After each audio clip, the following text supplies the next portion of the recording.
Então, dando continuidade aos nossos trabalhos, nós teremos agora esta sessão 3, Futuro do Sistema Ferroviário. E para mediar esse debate, convidamos o senhor Vicente Abate, presidente da ABFER. Por favor. Para compor a mesa, os nossos palestrantes, o senhor Ismael Trinks, superintendente de ferrovias da ANTT.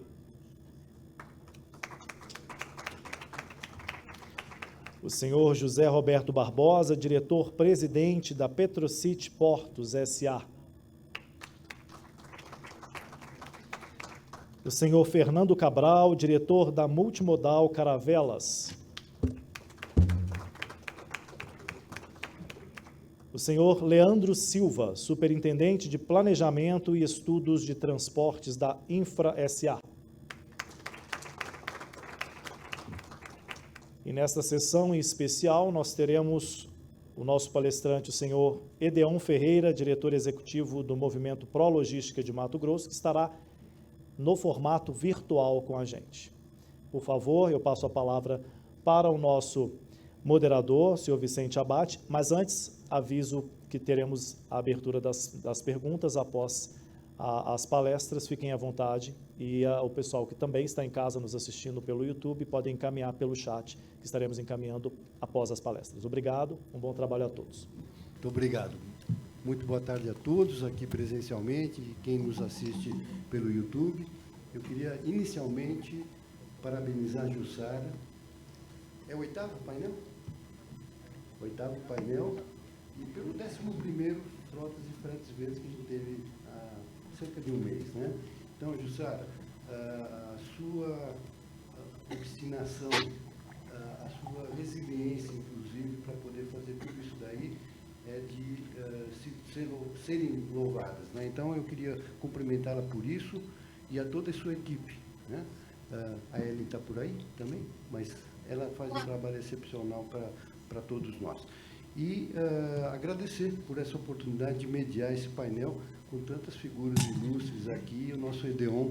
Edeon, uma boa recuperação para você aí, hein? Tá? Eu vi que a Jussara já mandou essa recuperação, nós também estamos aqui, uma pena que a gente só te veja aí virtualmente, mas não faltarão oportunidades. Então, eu vou iniciar esse painel, e se me permitirem, na ordem em que ele foi apresentado.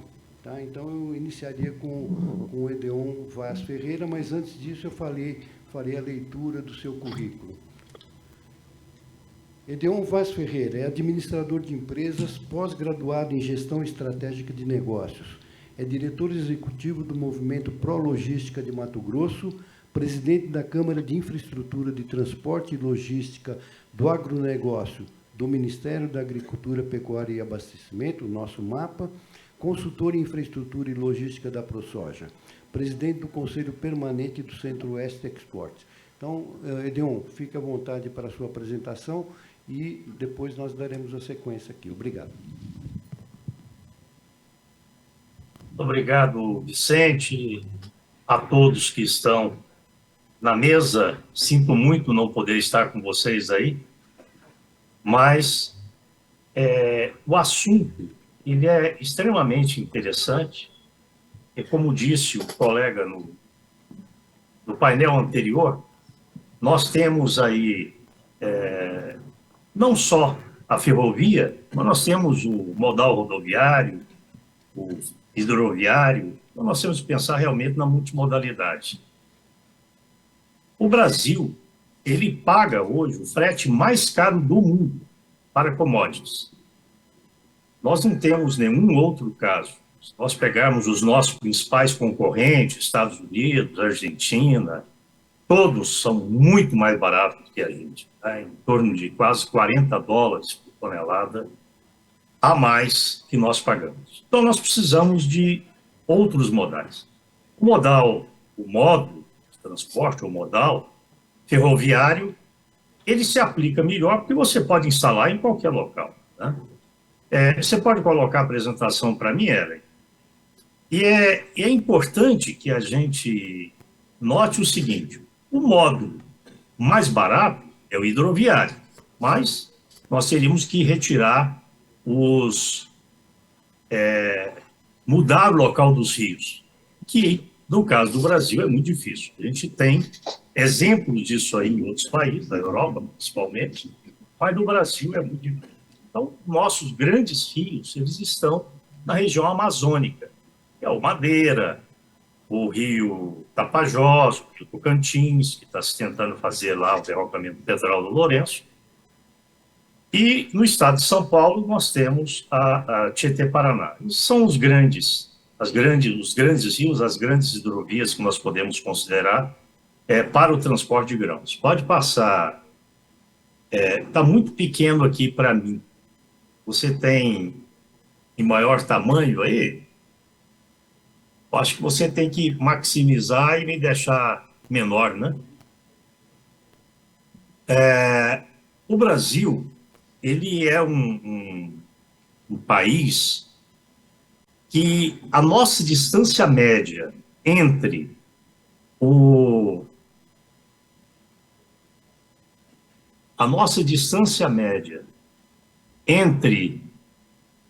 as regiões produtoras e os portos, a média Brasil é de 1.100 quilômetros. E o grande estado produtor, que é o Mato Grosso, ele tem muito maior, né? Então, nós podemos ver aí nesse slide que mostra a mudança da produção e a saída dessa produção para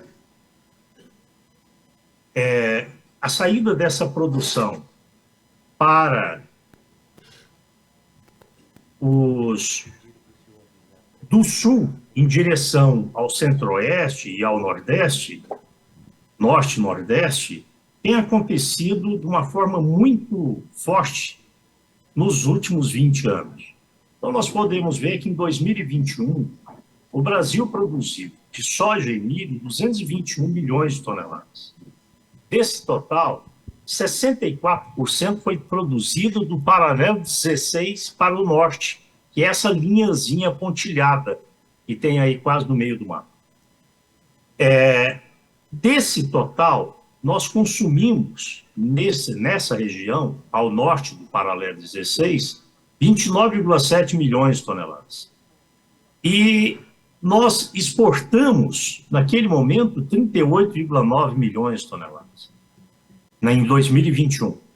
Até fui surpreendido com um número essa semana, que nós devemos chegar a 50 milhões de toneladas já pelo Arco Norte este ano. Muito bem. Mas nós temos ainda um excedente de 73 milhões de toneladas que eles migram para o sul e sudeste do Brasil. Ou seja, para Vitória, Santos, Paranaguá, São Francisco do Sul, Imbituba, né? Então, isso... Próximo aí, por favor. Edeon, um segundo só. Oi. A organização avisou que você mesmo pode conduzir o aumento da tela, se você sentir a necessidade. Então, deixa eu ver aqui. Por favor, obrigado.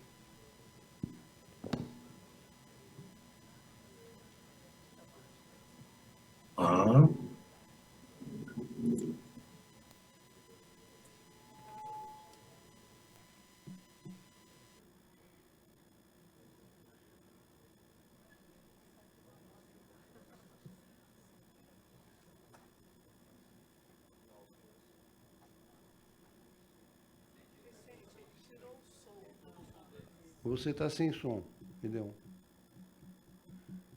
Mas se você tiver uma cópia física aí com você, para nós aqui está funcionando, tá? Está funcionando aí? Não, porque aqui eu tenho como... Então vamos deixar como estava, né? Ok? Estão me ouvindo bem? Não veio mais? Tá, estamos ouvindo sim, Edeon, por favor. Estamos ouvindo? E vocês estão vendo a tela? Sim. Apresentação? Sim, sim. Tá. Então tá ótimo.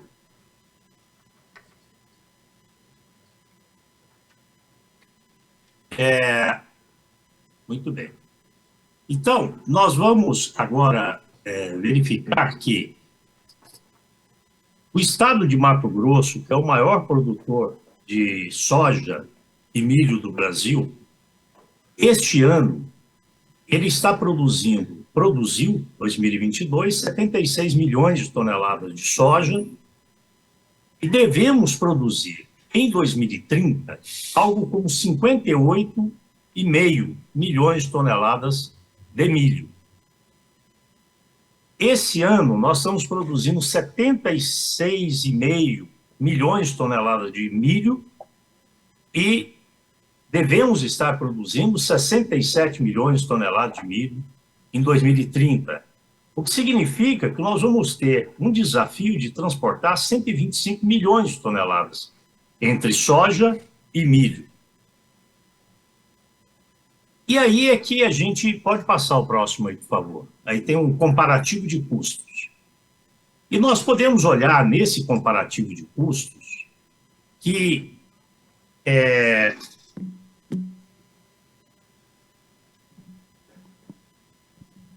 considerando o município de Sorriso, no Brasil, em Mato Grosso, como sendo o município maior produtor de soja e milho do país, um dos maiores do mundo, nós vamos ver que, se nós formos mandar essa carga de caminhão para o Porto de Santos, nós vamos gastar 106 dólares. Mais 53 dólares até Xangai, nós vamos gastar 159 dólares. Se nós mandarmos isso para Rondonópolis, de caminhão, e depois de trem até Santos, nós vamos gastar 104 dólares, mais 53 daria 157 dólares. Se nós invertermos isso, mandarmos para o norte, para Miritituba, nós vamos gastar 61 dólares de caminhão, 21 de barcaça e 50 para Xangai de navio. Então, nós vamos ter um custo de 132 dólares.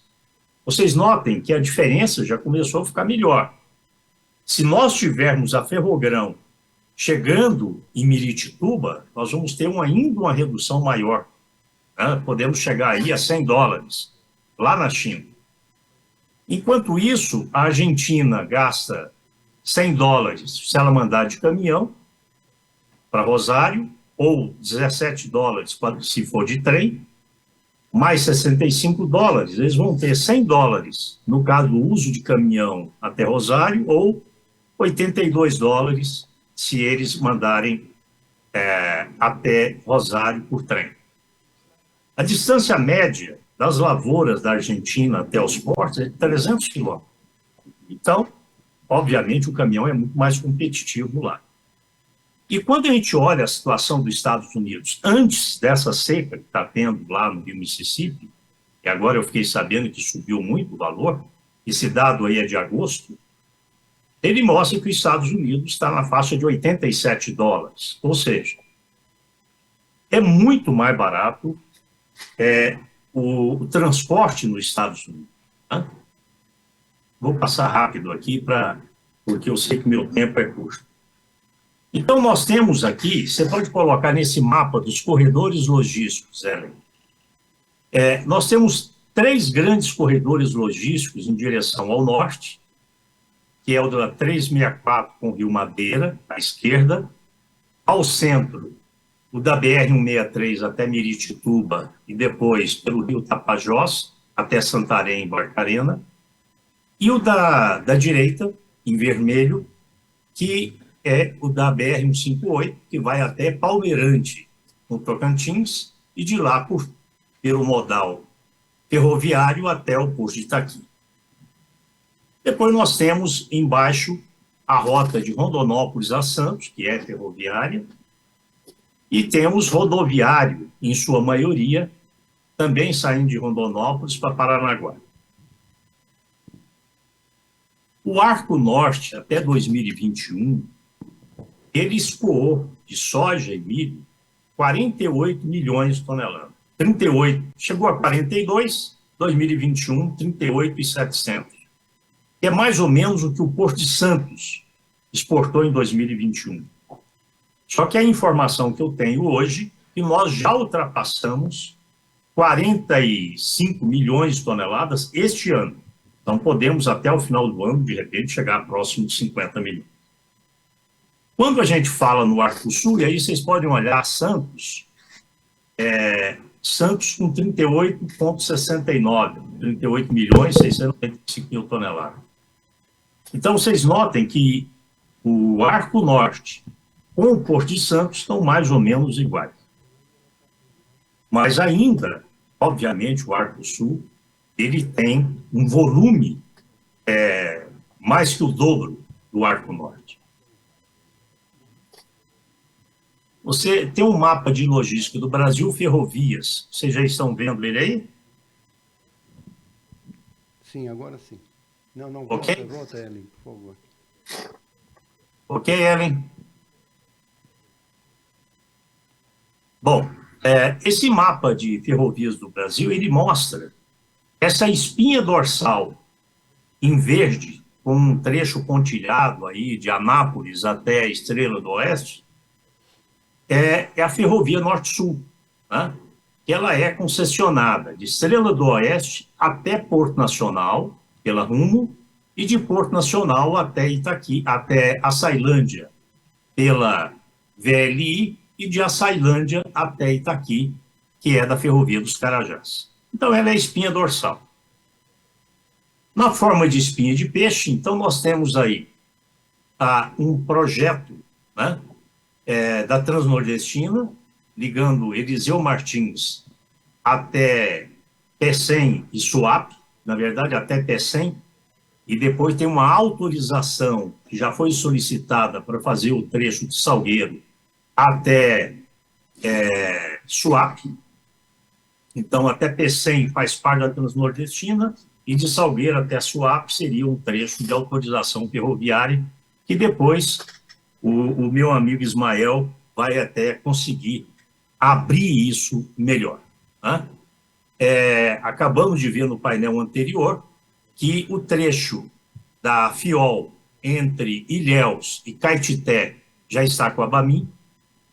Nós temos o trecho de Caetité até Barreiras, que é um trecho que está em obra, e já tem solicitação de autorização para o trecho Barreiras até Figueirópolis. Nesse mapa aí aparece Alvorada, mas é Figueirópolis. Alvorada a gente não conseguiu levar até lá, pelo menos por enquanto. Um pouco mais abaixo, nós estamos vendo aí Mara Rosa até Água Boa. Isso é um trecho que está em obra pela Vale, naquele sistema de outorga cruzada, que foi uma criação do ministro Tarcísio, onde, na prorrogação antecipada, o valor de outorga, ao invés de ir para o Tesouro Nacional, ele foi para a construção deste trecho de 383 quilômetros. E depois nós temos pedidos de autorização de Água Boa até Lucas do Rio Verde, e tem outros pedidos de autorização também. Pode passar aí, por favor. Próximo. Esse mapa, ele mostra umas ferrovias que são de interesse de Mato Grosso em termos de autorizações, são autorizações para a construção de ferrovias, elas são novas, né? Então, nós estamos vendo aí a Rumo pedindo Santa Rita do Trivelato, a Sinop, que é A1. Nós estamos vendo o 2, que é também da Rumo, de Primavera do Leste a São Cascalheira. Nós estamos vendo a 3, que é uma da Petrocity, que liga Corumbá de Goiás a Anápolis. É uma ferrovia pequenininha, é mais minério. Então, todas essas ferrovias autorizadas hoje pelo governo federal, elas vão causar um impacto muito grande no agronegócio. E a esperança que nós temos é que haja uma concorrência entre ferrovias. E quando eu falo concorrência entre ferrovias, nós estamos vendo agora... Passa o próximo, por favor, Hélio. Se você puder acelerar, Oi. A gente agradece que o tempo está esgotado, por favor. Tá, eu só tenho 2 slides, já estou encerrando. Agora Então, nós estamos essa com uma ferrovia que tabela nós aqui. estamos vendo aí, ela tem um traçado que está em amarelo, e um traçado em vermelho. Essa é a expansão da Ferronorte por uma autorização estadual. Tá? Então, lá embaixo, nós vemos um laranja, que é o trecho que é da Ferronorte atual, e depois a saída em amarelo, verde clarinho, que faz o circuito até Lucas do Rio Verde. Essa aqui são aquelas obras que eu falei da FIP. E esse mapa aqui, que é o mais interessante, é o penúltimo aí, Ellen, por favor, a Ferrovias em Mato Grosso. Então, aqui acontece aquilo que eu falei, a concorrência entre as ferrovias. No vermelho, nós estamos vendo a área de influência da FIP. Em amarelo, a área de influência da Ferronorte. E em azul, a área de influência da Ferrogrão. Então, nós vemos que existe um meio onde essas ferrovias se encontram. E pelo fato delas se encontrarem, é que vai permitir que nós tenhamos uma redução do custo do frete. Porque enquanto nós tivermos os chamados monopólios naturais, como existe hoje, por exemplo, Rondonópolis Santos, só ela opera, e ela vai estar comparando o valor do frete com o rodoviário, o setor produtivo não vai ter grandes vantagens. Mas a grande vantagem está na concorrência que vai ser propiciada por essas autorizações ferroviárias. Muito obrigado. Muito obrigado, Edeon.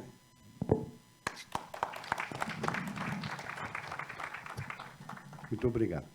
Então, nosso próximo palestrante, Fernando Cabral, da empresa Multimodal Caravelas, diretor dela. Fernando Cabral é formado em Ciências Biológicas pela Universidade Federal de Minas Gerais e em Matemática pela Faculdade de Filosofia e Ciências do Instituto Isabela Hendricks. Foi vereador da Câmara Municipal de Belo Horizonte, secretário municipal de Administração Regional Centro-Sul e presidente da Companhia Mineira de Promoções, Prominas. Atualmente assessor de diretoria do Porto Caravelas MTC, Construção e Administração Portuária, SPE Limitada. Por favor.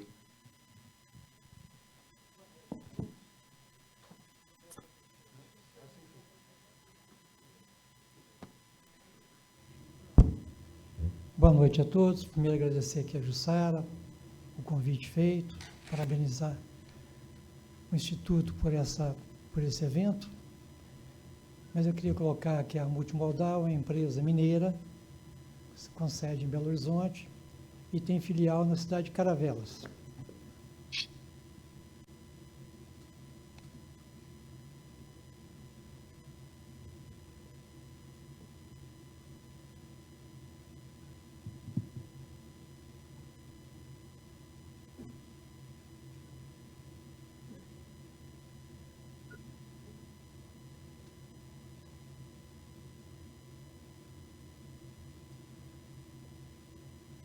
Bem, como eu falei, é uma empresa brasileira, né, com o objetivo de realizar obras portuárias e administrar a infraestrutura portuária, né, conta com especialistas em licenciamento ambiental, engenharia, construção e planejamento de negócios.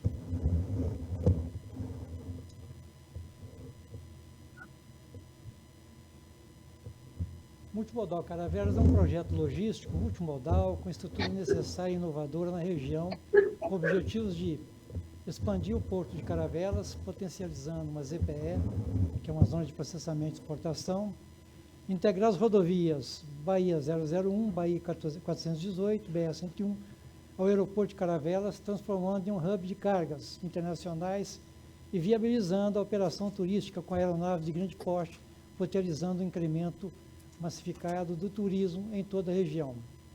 Implantar a hidrovia Caravelas Nova Viçosa e reativar a estrada de ferro Bahia e Minas, integrando a malha ferroviária nacional.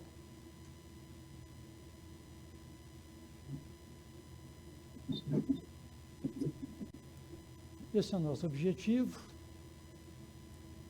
são os nossos números. Ali tem um exagero ali, não é 120 milhões, são 1,2 milhões de área, né, continental. 400 mil metros quadrados de área primária portuária, né? Um canal com profundidade natural de até 12 metros, a média de 9 e 10 metros. E o processo de construção vai envolver aí um heliponto, prédio administrativo com infraestrutura completa, integração com a malha rodoviária existente, integração com o aeroporto, né, que é um projeto de expansão, que fica a 12 quilômetros do porto de Caravelas, e integração com a rede ferroviária Bahia e Minas. Eu colocaria aqui primeiro um pouquinho, eu ouvi muita coisa aqui do passado, né? Mas só para vocês entenderem essa região. Essa região do sul da Bahia é uma região abandonada já há séculos, né? E para voltar um pouquinho na história, isso aqui é um discurso de Teófilo Otoni, né? Aos acionistas da Companhia Mucuri em 1887, terminando, logo que os produtos agrícolas e comércio avultarem no Vale do Mucuri e adjacentes, Caravelas será o empório do comércio estrangeiro, será a nossa alfândega e o nosso Rio de Janeiro. O Mucuri será tributário de Caravelas. Já em 1879, sai o relatório da província. O algodão ergue-se de toda parte, o milho e a cana-de-açúcar desenvolve-se como das melhores e tão afamadas terras do litoral. O que quer dizer que é isso? É o seguinte, apesar de toda a fartura numa região, a cerca de 15 léguas em média tinha fome, né? Por quê? Não tinha meio de comunicação, né? O tamanho dos casos políticos para a região na época, tentou-se pela primeira vez criar uma nova província que teria ao norte, né, o limite o Rio Pardo, ao sul o Rio Doce e à direita o Oceano Atlântico, e com uma população mais ou menos assegurada na época de 200 mil habitantes. Por que deu certo no passado? Foi uma alternativa para a região, possibilitando escoamento da produção, tinha como escoar, no caso, a ferrovia Bahia e Minas, né? E só para vocês terem uma noção do desenvolvimento da região, pelo Anuário Estatístico de Minas Gerais, de 1922 a 1925, Teófilo Otoni e Araçuaí aparecem entre os 10 maiores produtores do estado de Minas Gerais, né? Com algodão, mamona, mandioca, café, feijão, batata, arroz em casca, amendoim, milho, rebanho bovino, suíno, charque, etc. Teófilo Otoni e Araçuaí ficavam entre as maiores cidades do estado de Minas Gerais. Só para ter uma ideia para vocês aí, Araçuaí tinha 261 comerciantes, sendo 107 de primeira classe e 154 de segunda classe. Primeira classe eram os atacadistas, e os outros, no caso aí, eram o varejo, no caso. Teófilo Otoni com 151, e só uma comparação com Belo Horizonte, tinha 289 comerciantes, 162 de primeira classe e 227 de segunda classe. Na década de 40, chegou-se a pensar em transformar o Porto de Caravelas em porto ferroviário e industrial do Brasil Central, desafogando os portos de Santos e do Rio de Janeiro. Também nessa época, houve, mais uma vez, um movimento político para tentar criar, mais uma vez, um estado que abrangeria, no caso, Vale de Jequitinhonha, Mucuri, extremo sul da Bahia e Belmonte, até a fronteira com o Espírito Santo. Por que deu errado? Demora histórica na conclusão do trecho Caravelas-Araçuaí. Gastou 60 anos. Teve cafeicultor que teve a expectativa de que a ferrovia ia chegar até a sua localidade, plantou café, a ferrovia não chegou e ele quebrou, porque não tinha como escoar o café. Outro motivo, né? A história das ferrovias no Brasil, elas têm 3 ingredientes, em quase todas elas, né? O empreiteiro esperto, o político corrupto e a matança de indígena. Isso foi lugar comum para todo lado. Bahia e Minas não foi diferente. O massacre indígena ali foi um negócio assim que deveríamos estudar um pouco mais a história desse genocídio cometido nessa região. Outro problema é o gerenciamento distante. Gerenciava a ferrovia do Rio de Janeiro, então de Belo Horizonte. Morosidade nos contratos de construção, né? Tem sempre discussão do contrato. Houve o sucateamento da linha, material rodante, administrações temerárias, teve período que sumiu toda a contabilidade, inclusive da ferrovia, falta de investimento, política de incentivo a rodovias, que foi uma coisa que começou na época do Vargas, né, e veio culminar com com Juscelino Kubitschek, né, que além de incentivar a rodovia, não tinha nenhum investimento em ferrovia e ainda tinha subsídio para o combustível ainda para a rodovia, né. E na década de 60, com o período militar, desmantelamento geral das ferrovias brasileiras, inclusive, no caso, a ferrovia Bahia-Minas, né? Eu costumo falar que o trabalho da multimodal é um trabalho meio religioso daqui para frente, sabe? Nós vamos tentar ressuscitar, né, a ferrovia Bahia-Minas, ressuscitar o porto de Caravelas, ressuscitar, no caso também, o aeroporto, que está parado lá, e fazer nascer, no caso aí, uma ZPE. Para vocês terem uma ideia, olha a realidade hoje da região, né? Nós temos só no Vale do Mucuri 23 cidades, no Vale de Jequitinhonha 59 cidades, e com uma população abrangendo aí, extremo sul da Bahia, Vale de São Mateus, Vale do Mucuri, Jequitinhonha, quase 3 milhões de habitantes, com dados do IBGE 2010. Como promover o desenvolvimento socioeconômico do sul da Bahia, né? Nós temos aí a baixa qualidade da infraestrutura que penaliza os custos de produção, coisa já muito abordada aqui, né? A economia moderna demanda sistemas integrados de transporte e sistemas logísticos eficientes. Recuperar o déficit estrutural depende da participação privada, investindo e gerindo de serviços. Programas de investimentos são ações fundamentais para a melhoria logística e desenvolvimento local. É bom a gente colocar que o Estado de Minas já se aprimorou em termos de legislação com relação à parte de ferrovias, né? Já tem incentivo fiscal, já aprovado pela Assembleia Legislativa, já sancionado pelo governo local, e nós estamos com uma bateria de projetos para apresentar no Estado da Bahia, no sentido de também a Bahia ter condições aí de ter as mesmas condições competitivas do Estado de Minas Gerais no que se refere a material ferroviário.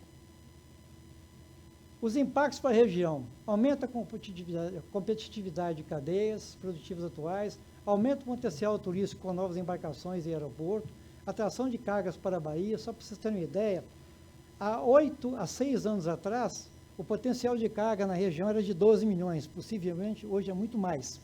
A Fundação Dom Cabral, ela faz um apanhado meio da região, sem prever que, com a implantação de uma infraestrutura como essa, vão chegar mais indústrias e mais investimentos, né?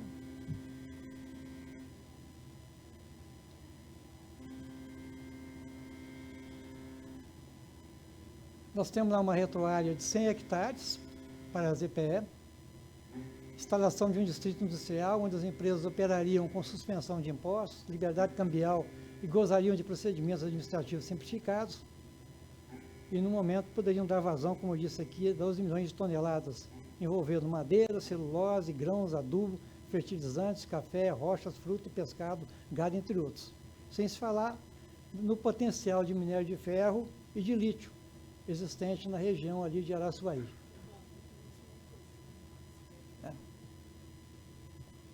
Aqui, então, nós temos o traçado anterior da ferrovia. Nós vamos perseguir mais ou menos o mesmo leito, por causa da questão ambiental. Nós achamos que a licença ambiental, como já teve uma ferrovia no passado, nós vamos ter um pouco menos dificuldade, digamos assim, né? Mas o traçado será mais ou menos esse, passando por esses municípios. Nós já conseguimos, já no município de Caravelas, né, uma legislação própria, autorizando o prefeito, já foi aprovado isso, já foi sancionado, autorizando o prefeito a fazer as desapropriações necessárias, a doação do que for necessário também para esse empreendimento.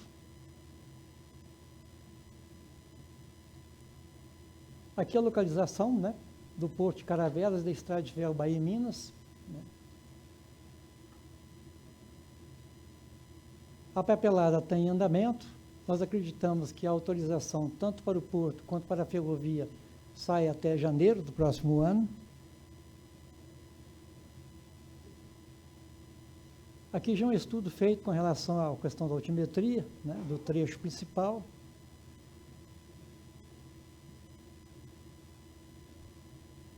Aqui são dados técnicos da ferrovia Bahia-Minas, né? Uma coisa que os senhores poderão receber depois, já de uma maneira mais documentada. As características básicas da ferrovia. O cronograma, né?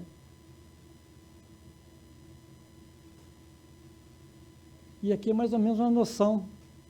O ZPE, próximo do aeroporto, a ferrovia chegando até o porto lá embaixo, né? Porto de Caravelas, né?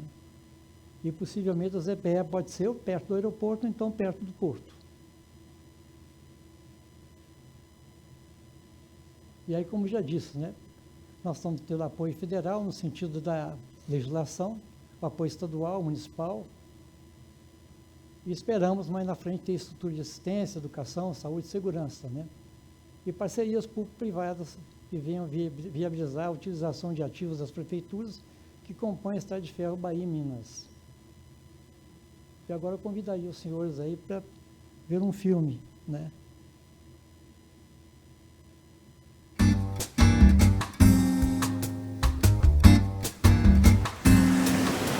O progresso está às portas e chegando ao sul da Bahia. Caravelas está pronta para receber o futuro em um complexo multimodal com alto potencial de desenvolvimento para sua região e também para todas as cidades vizinhas. Vamos apresentar agora uma prévia desse empreendimento de grandes proporções que trará o desenvolvimento a todos de uma maneira nunca vista antes.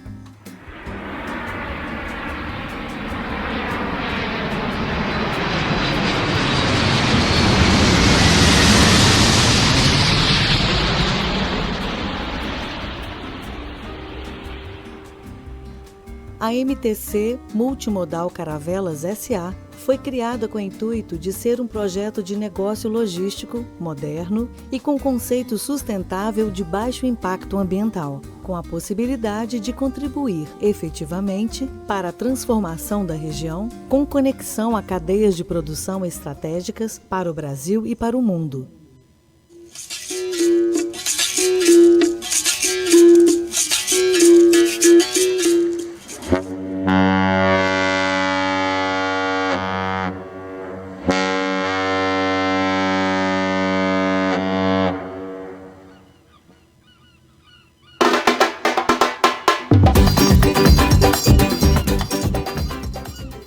O multimodal contará com os apoios federal, estadual e municipal, que serão cruciais para a viabilização do projeto, que, por sua vez, reverterá com novas fontes de arrecadação, fazendo com que o desenvolvimento da região aconteça em ritmo pleno.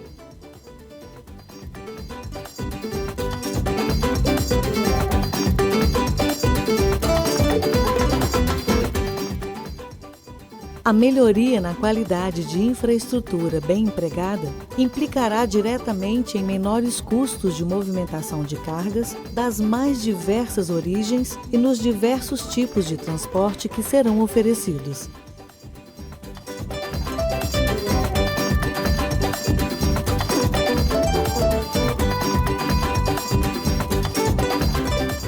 O Multimodal Caravelas é um projeto logístico com estrutura eficiente que trará inovação para toda a região do sul da Bahia, norte de Minas e norte do Espírito Santo. Dentro do projeto do Multimodal Caravelas está a expansão do Porto de Caravelas para quase 3.000 metros de extensão, que será integrado a uma zona de processamento de exportação com grande capacidade e destinada para empresas de diversos ramos de atividade. A integração também será feita ao aeroporto de Caravelas, atualmente em projeto de expansão, distante apenas 12 quilômetros, e também a linha férrea, reativando a estrada de ferro Bahia e Minas, fazendo com que o escoamento de toda a produção se faça de forma ininterrupta, fortalecendo a economia da região.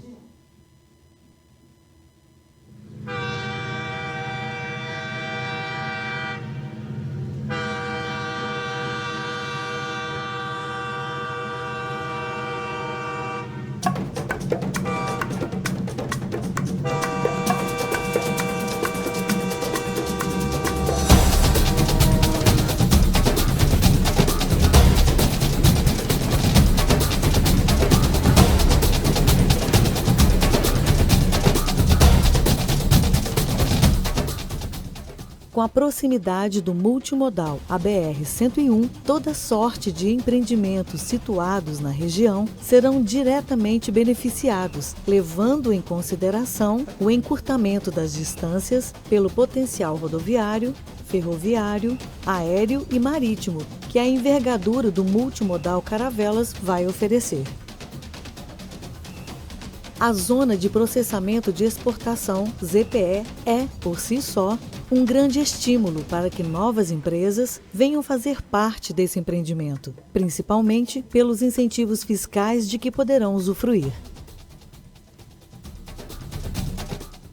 Com a implantação do multimodal, a geração de empregos diretos e indiretos ultrapassará a casa de milhares de novos empregos, proporcionando melhor qualidade de vida aos moradores locais e fomentando a vinda de novas empresas para suprir as demandas de consumo da região.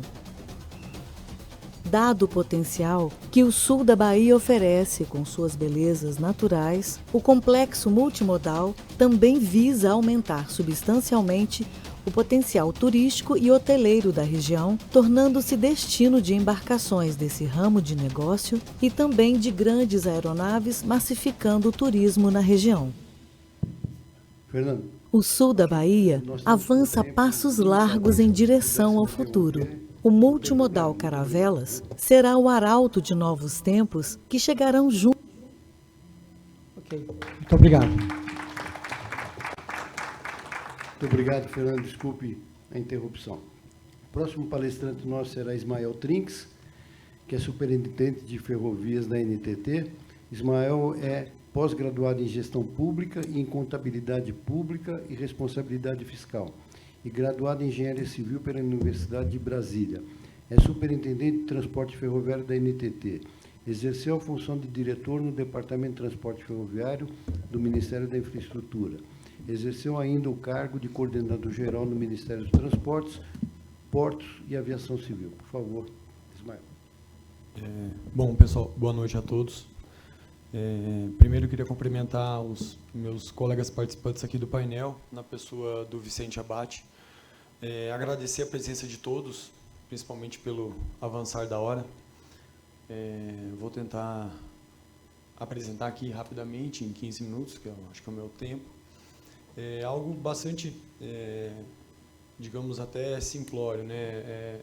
Uma visão da agência sobre o futuro do sistema ferroviário, tá? Em cima do que está tendo aí, digamos, quase uma revolução ferroviária. Então, qual vai ser o impacto futuro que a agência prevê e que realmente é mais atinente ao setor público, né? Então, talvez falte uma visão do setor privado, mas eu tenho colegas para me complementar, que é mais uma visão enquanto agência do futuro do sistema ferroviário.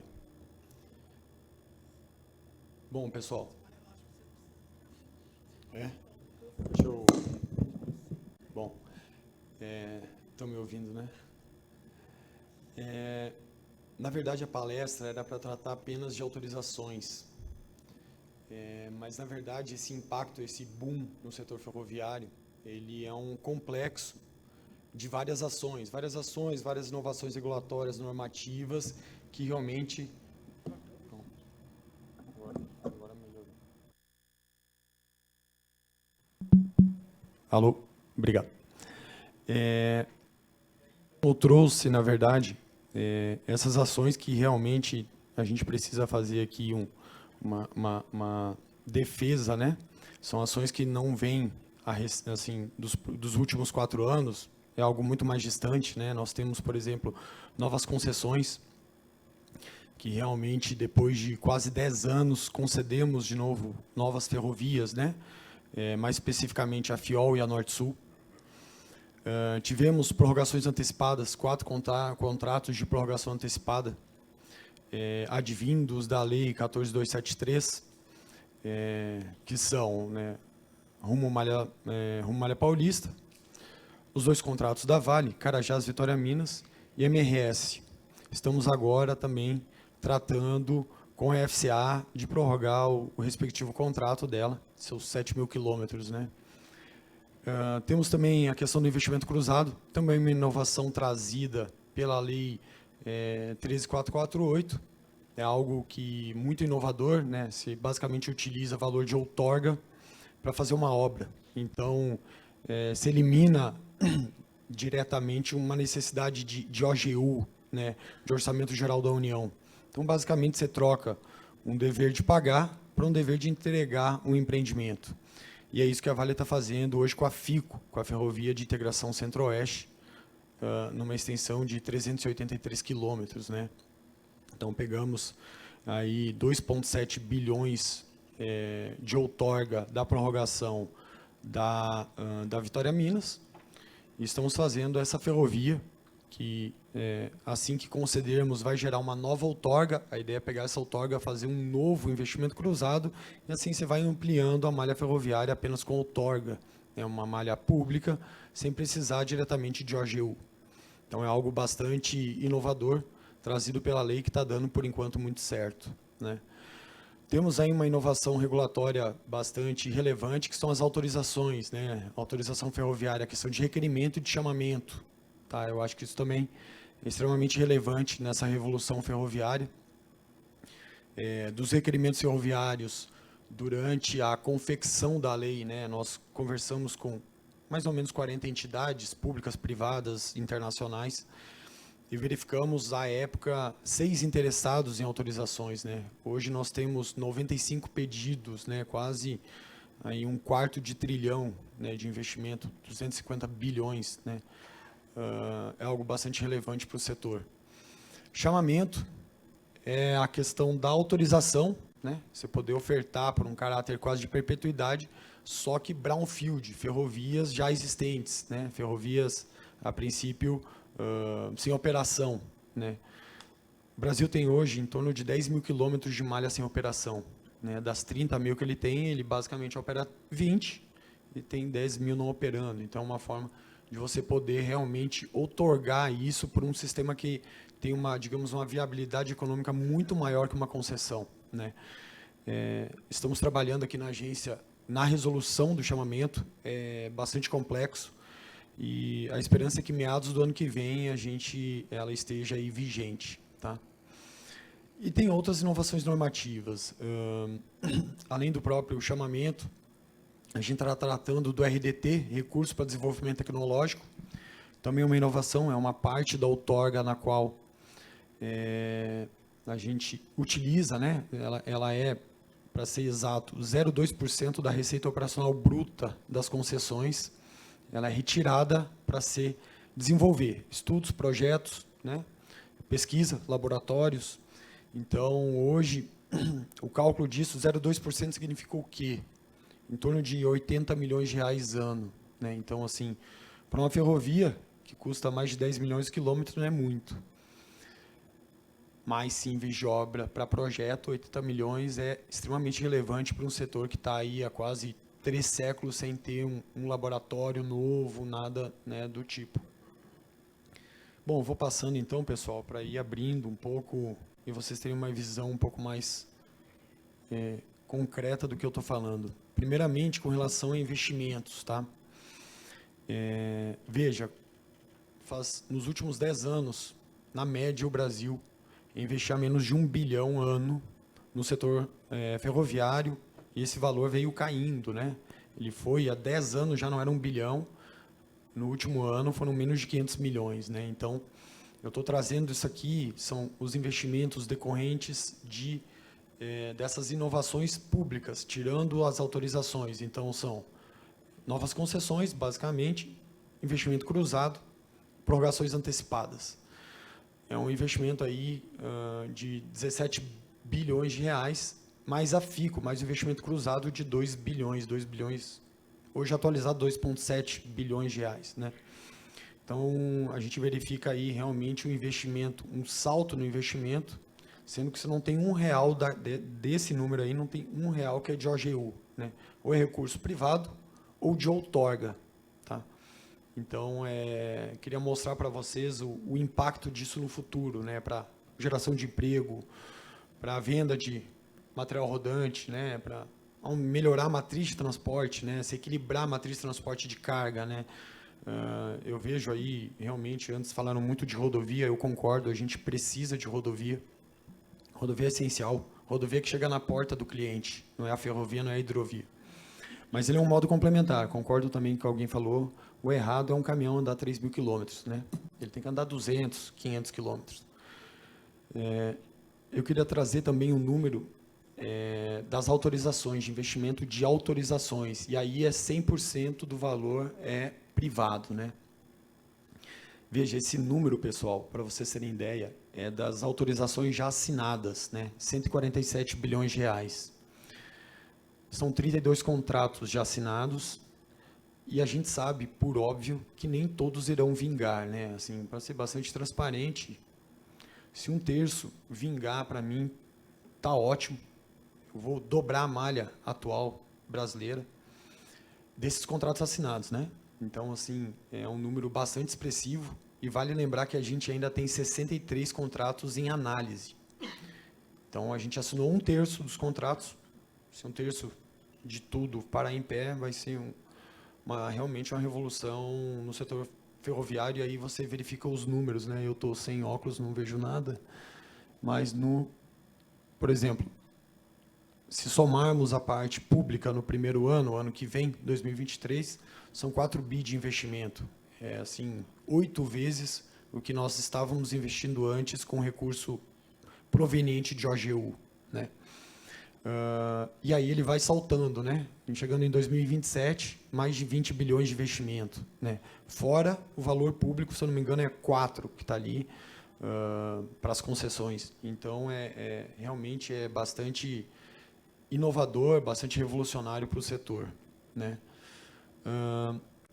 Das inovações regulatórias que eu havia falado, então tem o RDT, esse Recurso para Desenvolvimento Tecnológico, tem o RPMF, está errado ali, Recurso para Preservação da Memória Ferroviária, tem 2 letras trocadas. Isso fica pronto até o final do ano, tá? Então o RDT é uma realidade já aqui em janeiro. DUP de autorizações, tá? Declaração de utilidade pública. Pô, só tenho 5 minutos. DUP é algo extremamente importante, tá, pessoal, para as autorizações. Não adianta você autorizar um empreendimento se ele não conseguir ter uma forma de desapropriar os terrenos, né? Para uma obra linear, isso é basicamente impossível. Então, isso também a gente vai deliberar na diretoria no final deste ano. Então, em janeiro, isso já está válido para os nossos... Temos pelo menos 3 autorizatários aqui, né? Caravelas, tem Petrocity, Grão-Pará. Então, assim, isso é extremamente importante para todo mundo. Chamamento público, foi o que eu falei, autorização para Brownfield. ATF, agente transportador ferroviário para passageiros. Isso é uma coisa também, pessoal, bastante relevante, tá? No início da autorização, basicamente 100% dos requerimentos eram para carga.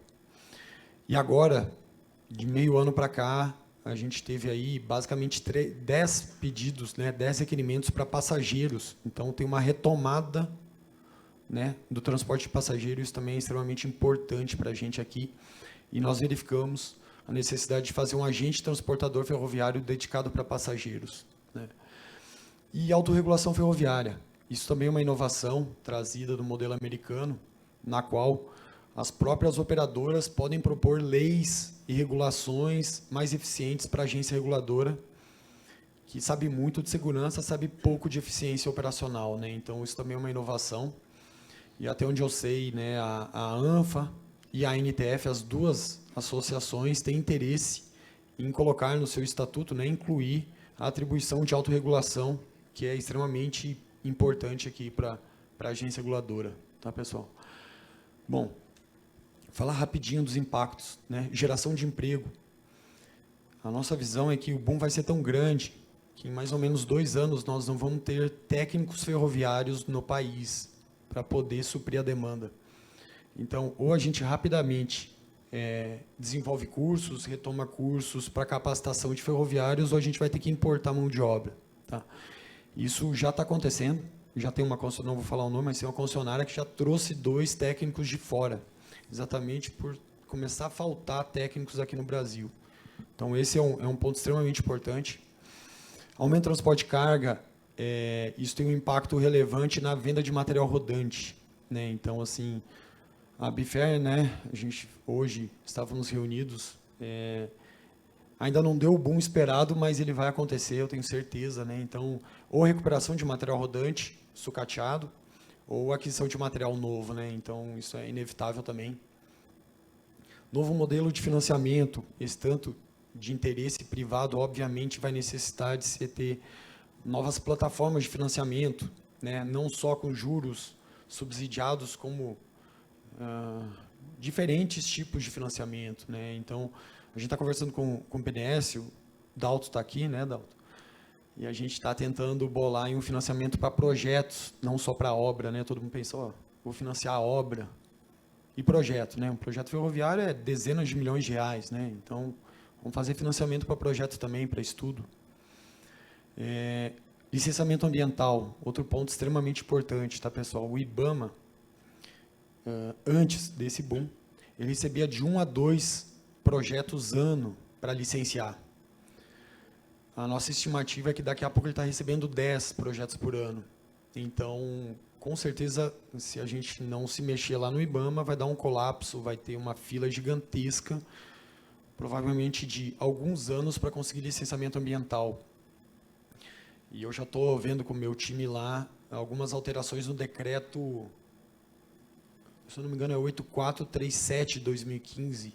É o decreto que ele basicamente fala qual tipo de empreendimento é de competência da União, de competência do IBAMA.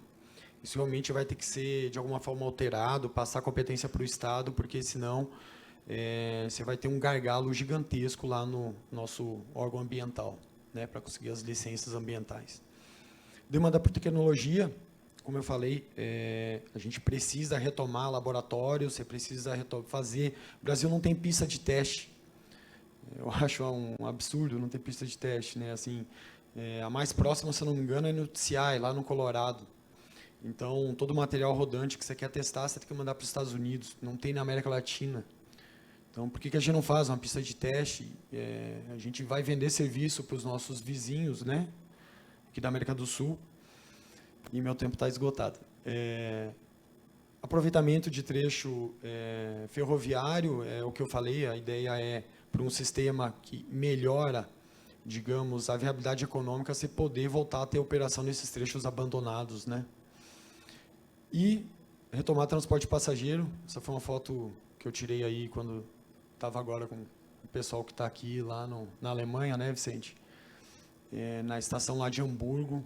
É um espetáculo aquilo, assim, a gente tem que se espelhar naquilo para a gente trazer uma mobilidade urbana realmente decente para o nosso país, né? É isso, pessoal, desculpe. Ah, não. O mapa também não ficou bom, esse é o novo mapa que a gente está fazendo na agência. Ele, na verdade, não ficou bom para a apresentação, ele é muito bom para você ver no computador, na apresentação é horroroso, mas eu vou melhorar ele. Aqui a gente tem plotado as autorizações, os 32 contratos, né? E as concessões de uma forma esmaecida, que não dá para ver diferença nenhuma aqui, mas eu vou melhorar isso. É isso, pessoal. Obrigado. Muito obrigado, Ismael. Excelente também a apresentação. E nós estamos num painel chamado Futuro do Sistema Ferroviário, mas eu acredito que a gente já está no presente desse sistema ferroviário. O futuro vai ser muito melhor, sem dúvida nenhuma.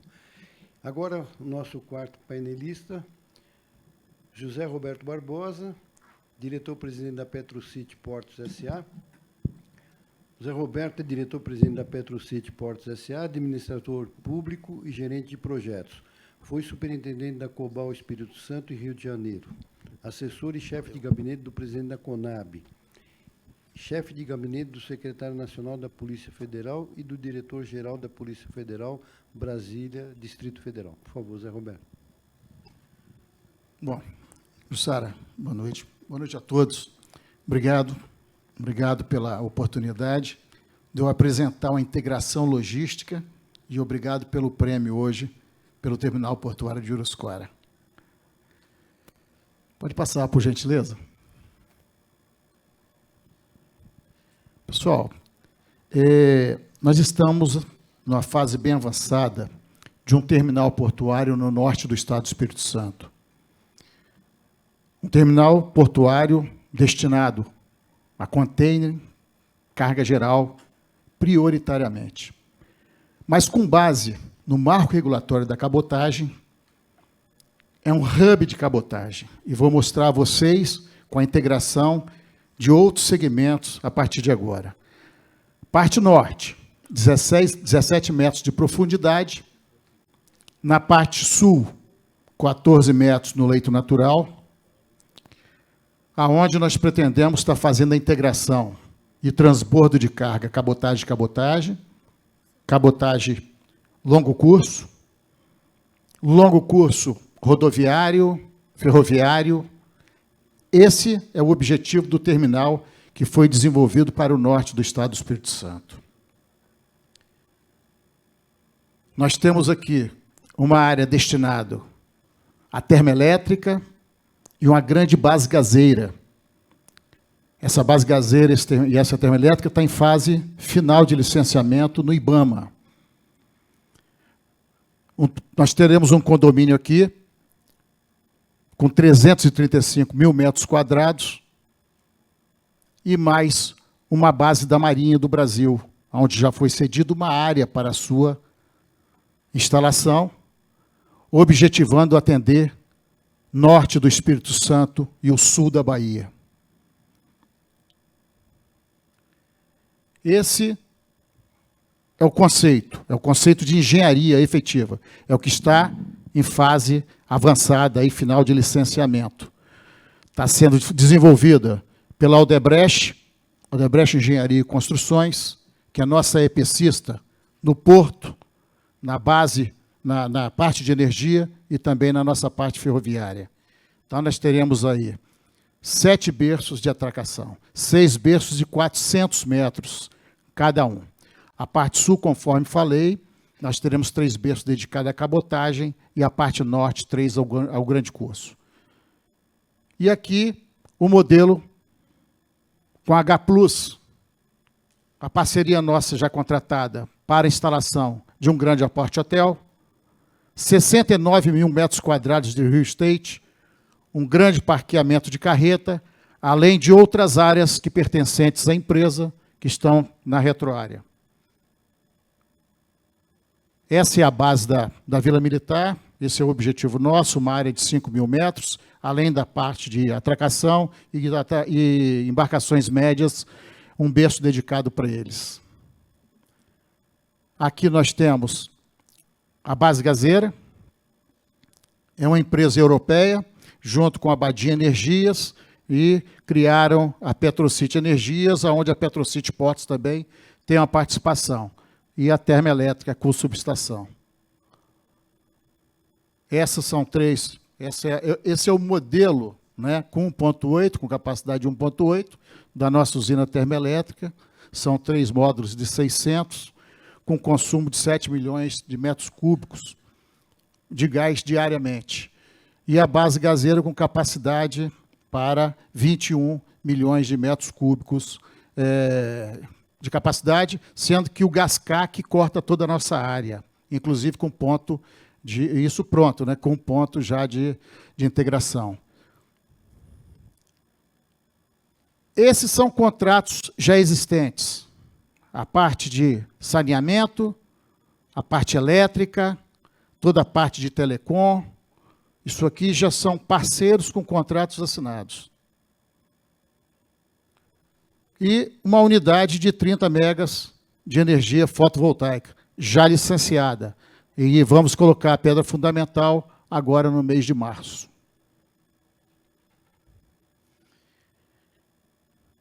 Aquela parte norte ali onde está em amarelo, aquela setinha, é a localização do terminal portuário de Uruçuara. É um negócio interessante.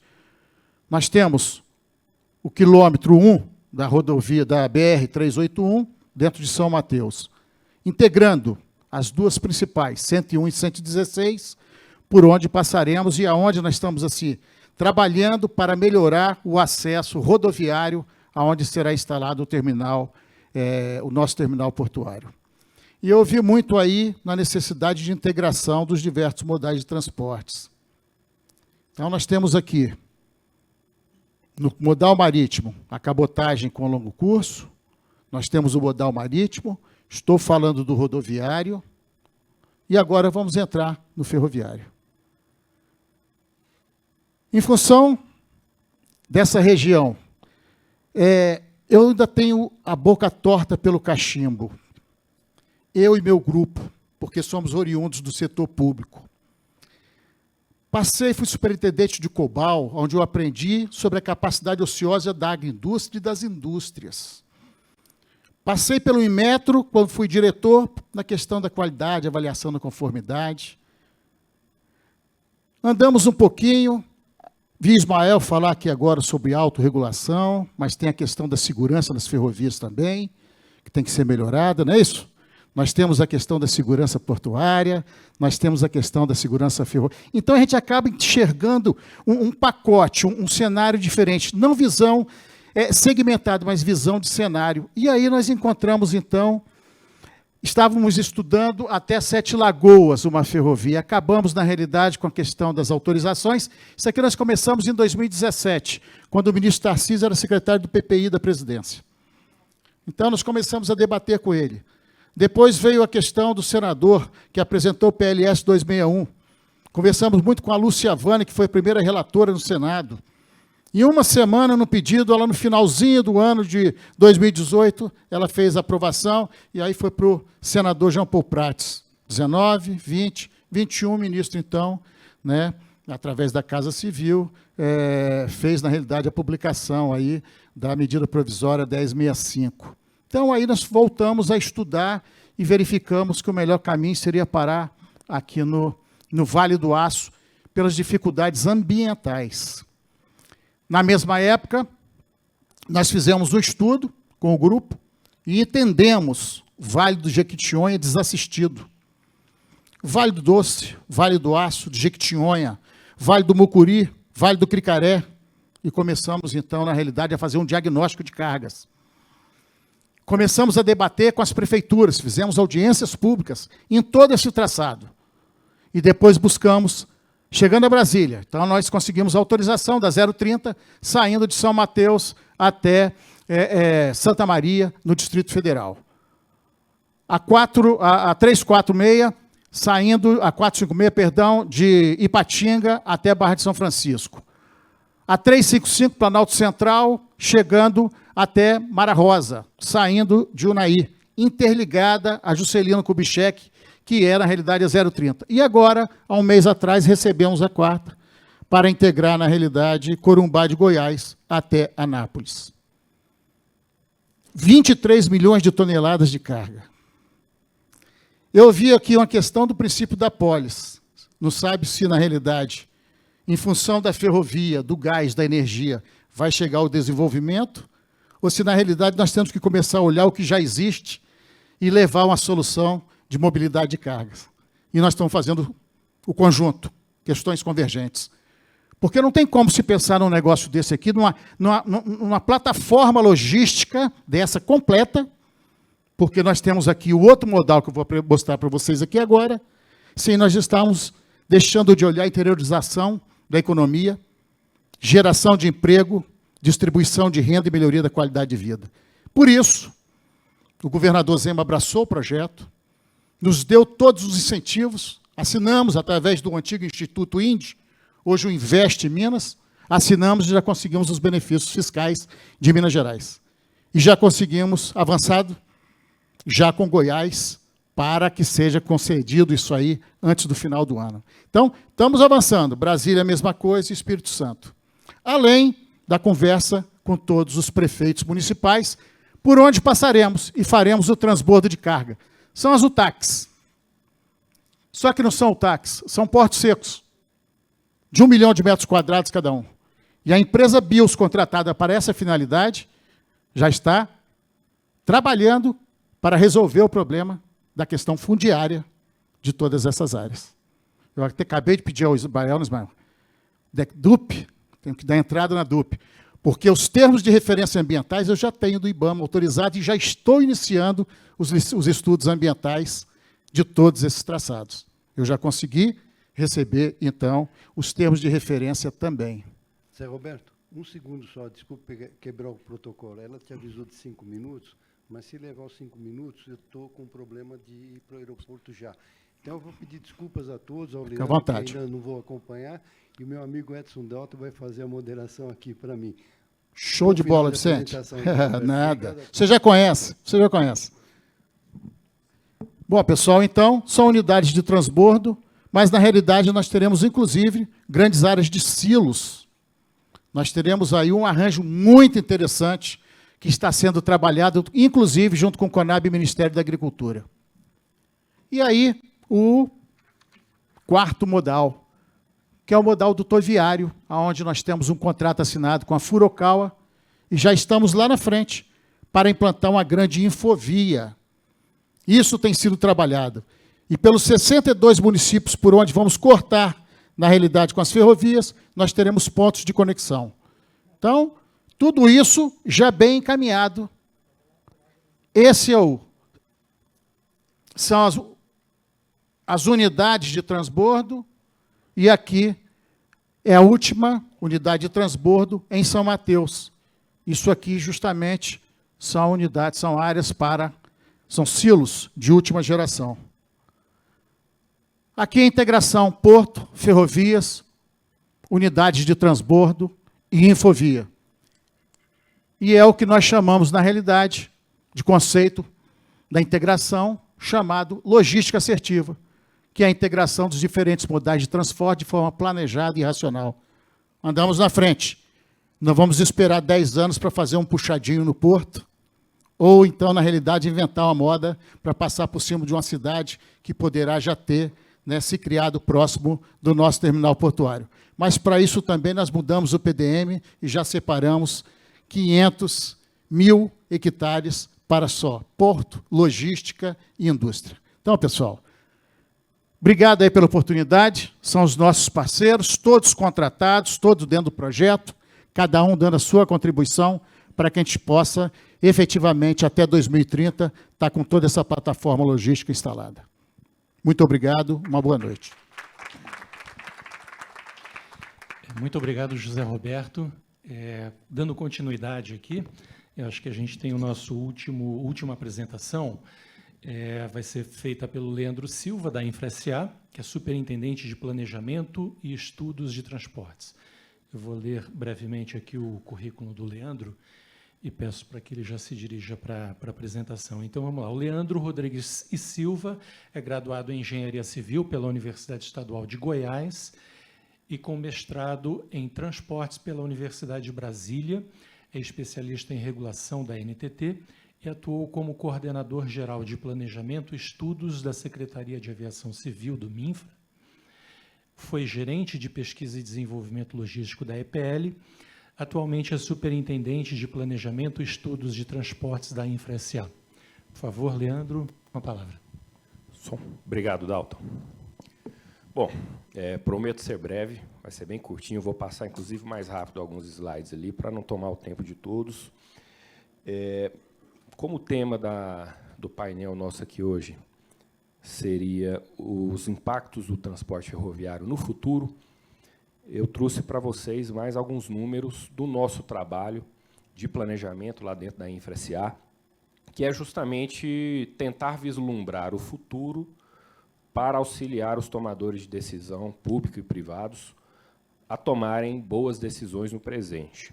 Então, o que nós temos hoje no nosso escopo de trabalho dentro da InfraSA? A InfraSA, como vocês sabem, é uma empresa nova.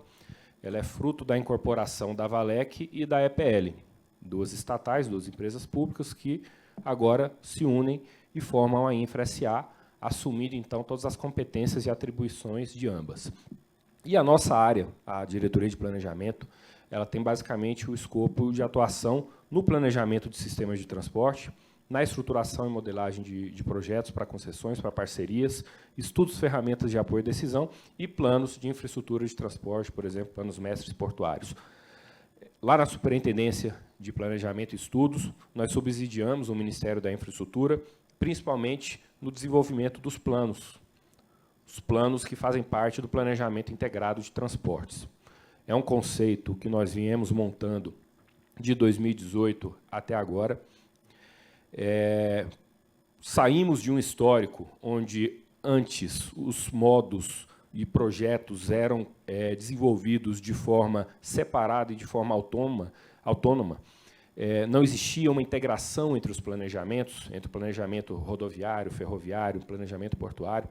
E, com a oportunidade agora do Ministério da Infraestrutura, nós revivemos a questão do planejamento intermodal, um planejamento integrado, e criamos um sistema de planos que garante uma análise específica de cada modo e, ao mesmo tempo, eles respeitam uma visão integrada do transporte intermodal. No topo dessa pirâmide, nós temos o Plano Nacional de Logística, o Plano Nacional de Logística que já foi publicado no ano passado, o primeiro PNL que realmente tem uma visão intermodal de todos os modos de transportes, e ele é a base, ele é o cerne do desenvolvimento dos demais planos, que são os planos setoriais de transporte terrestre, plano setorial portuário, plano aeroviário nacional e o plano setorial hidroviário. Segundo a portaria 123, que é o que ordena todo esse arcabouço do planejamento integrado, os planos setoriais eles têm que ficar prontos ainda esse ano e ficarão prontos ainda esse ano. Estamos em fase de fechamento lá dentro da EPL e validação dos dados e dos resultados junto ao Ministério da Infraestrutura. O PNL ele traz uma visão de futuro, ele traz cenários possíveis de desenvolvimento, ele traz as projeções de demanda e traz a identificação das principais necessidades para o setor de transporte e as principais oportunidades. Já os planos setoriais, o foco é os planos de ação. São as carteiras de ações, as carteiras de projetos, carteiras de empreendimentos, né, os impactos de cada um desses empreendimentos. E quando eu digo impactos, nós estamos falando de impactos sociais, econômicos, ambientais.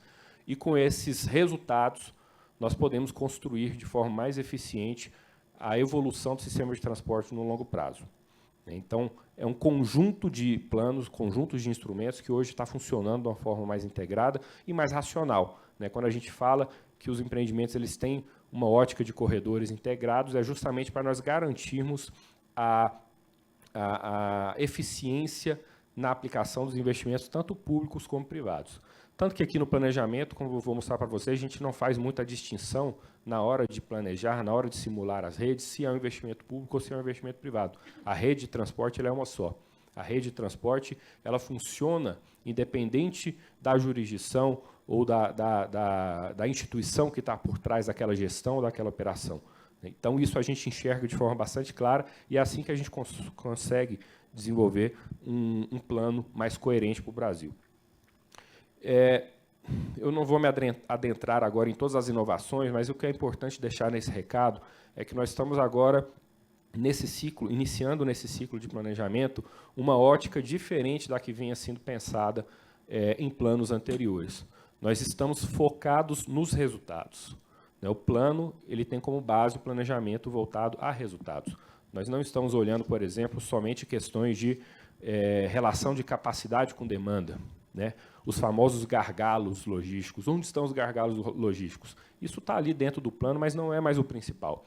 O principal é como nós desenvolvemos a rede para gerar os melhores resultados possíveis para o país, no cunho econômico, no cunho social e no cunho ambiental. E, para isso, a gente utiliza várias inovações, é um planejamento intermodal, considera todas as instâncias, federal, estadual, porque a gente tem que enxergar a rede de transporte como ela é. Consideramos também inovações tecnológicas, como, por exemplo, um Big Data das notas fiscais eletrônicas, que é o que dá a nossa matriz de transporte. Eu acompanhei o finalzinho da sessão anterior, do painel anterior, que alguém questionou sobre a relação entre as cargas de exportação e o que nós temos de impacto aqui no desenvolvimento econômico, regional e nacional. E hoje a gente sabe que, na verdade, 60% das cargas que transitam no Brasil, as cargas transportadas no Brasil, em TKU, 60% é para o transporte doméstico. Não é o transporte para exportação ou para importação, é o transporte doméstico. Então, isso traz uma nova... E a gente só tem essa informação porque a gente olhou as notas fiscais e traçamos qual que é a nova matriz de transporte de carga, sem fazer qualquer filtro. Quer dizer, fazendo os filtros do que não é transportável. A gente tira ali algumas coisinhas que não são transportáveis, como, por exemplo, os próprios veículos de transporte.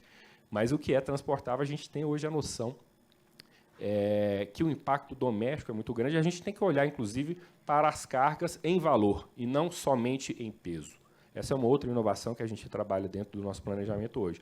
Nós enxergamos as cargas em reais. Nem sempre os principais corredores que transportam os maiores volumes de carga, os conhecidos corredores da soja, do milho, né, os conhecidos corredores do minério de ferro, são os mesmos corredores que se transportam as mercadorias de maior valor agregado. Quando nós traçamos os mapas de valor, os corredores de valor são diferentes dos corredores de tonelada transportada, né? Por exemplo, quando a gente olha o valor, aparecem corredores de veículos manufaturados, né, veículos prontos, né, da indústria, de produtos industrializados, corredor entre São Paulo e Manaus, fornecendo peças, fornecendo insumos para a Zona Franca de Manaus, enfim. A gente só consegue enxergar isso quando a gente olha o planejamento de forma integrada, incluindo o transporte rodoviário, ferroviário, hidroviário, o marítimo, o transporte aéreo, né, o conjunto de elementos que fazem parte da nossa logística nacional. E o planejamento hoje ele é embasado num ciclo onde, desde os objetivos estabelecidos no plano até o resultado final e o acompanhamento, nós não perdemos a espinha dorsal, que é o foco nos resultados. Os objetivos eles já foram estabelecidos, está lá na Política Nacional de Transporte, a PNT. A Política Nacional de Transporte é um instrumento sólido que traça aonde que o Brasil deve chegar com seu sistema de transporte, e ele elenca, inclusive, vários elementos que nós devemos buscar a melhoria na acessibilidade, na eficiência, na confiabilidade, na segurança, enfim, uma série de elementos que nós transformamos em indicadores, e o nosso trabalho de planejamento é olhar para o futuro e verificar onde estão problemas nesses elementos, o que nós temos que fazer para resolvê-los e se nós estamos indo ao encontro para alcançar esses objetivos que foram traçados na Política Nacional de Transporte. Isso a gente aplicou no PNL e estamos aplicando novamente nos planos setoriais, com a diferença que aqui a análise dos planos setoriais ela é voltada para empreendimento a empreendimento, né? Nós temos hoje um banco de dados montado ali na EPL, com tudo que se conhece, tudo que se pôde ser levantado em termos de obras e empreendimentos, públicos ou privados, em qualquer instância, e isso tudo é colocado à prova, é colocado à simulação, em diferentes cenários de planejamento futuro. Esse banco de dados conta com mais de 9.000 obras agrupadas em quase 1.000 empreendimentos, e esses são os empreendimentos que estão sendo avaliados agora nos planos setoriais. E passando de forma bastante rápida, o nosso trabalho é avaliar objetivos por meio de simulação de cenários futuros. Essa simulação nos dá subsídios para calcular indicadores, para avaliar onde tem problemas e, dali, tirar conclusões sobre tendências, sobre necessidades, sobre oportunidades e, inclusive, fazer uma classificação de impactos de cada um dos empreendimentos que nós temos planejados. Aqui nós temos só algumas imagens exemplificativas do Plano Nacional de Logística 2035, de um dos cenários, que é o cenário 2, né, que é uma comparação, na verdade, o cenário de 2017, que era o cenário base, em comparação com o cenário 2035-2. Para cada cenário, a gente tem um conjunto, um conceito por trás dessa estruturação. Nesse caso aqui, o cenário 2, ele considera todos os empreendimentos que estão em andamento, que estavam em andamento na época, né, mais os empreendimentos que estavam na carteira estratégica do país, por exemplo, que já estavam qualificados na PPI. Na época do PNL, a gente ainda não tinha as autorizações ferroviárias, mas nós tínhamos importantes eixos ferroviários em estudo, em análise ou em projeto já avançado, como, por exemplo, a FIOL, né, que já foi citada no painel anterior, inclusive aqui no cenário 2, para o cenário 2, ela já está com o seu conceito completo, FIOL 1, 2, 3, a FICO 1 e a FICO 2 também até Lucas do Rio Verde, né? Enfim, são alguns conceitos e alguns projetos que estão em estudos avançados e a gente coloca realmente isso integrado na rede para conseguir verificar os impactos. E a gente já consegue verificar que esse tipo de ação tem um impacto bastante estruturador dentro da rede de transporte. Ele altera a configuração da rede de transporte de forma significativa, principalmente quando a gente fala das ferrovias que têm a pretensão de levar mais carga para o arco norte do país, que é o caso da FIOL, é o caso da FICO, é o caso da Ferrogrão, é o caso da Ferrovia Norte-Sul, né? E outras, inclusive agora entrando no ponto das autorizações ferroviárias, que eu vou falar daqui a pouco. Temos cenários dentro do Plano Nacional de Logística, que estão sendo, inclusive, atualizados agora nos planos setoriais que serão publicados, que colocam, inclusive, a perspectiva de quais são os empreendimentos que têm maior impacto positivo estratégico naqueles indicadores e naqueles objetivos que foram traçados que eu citei. certo?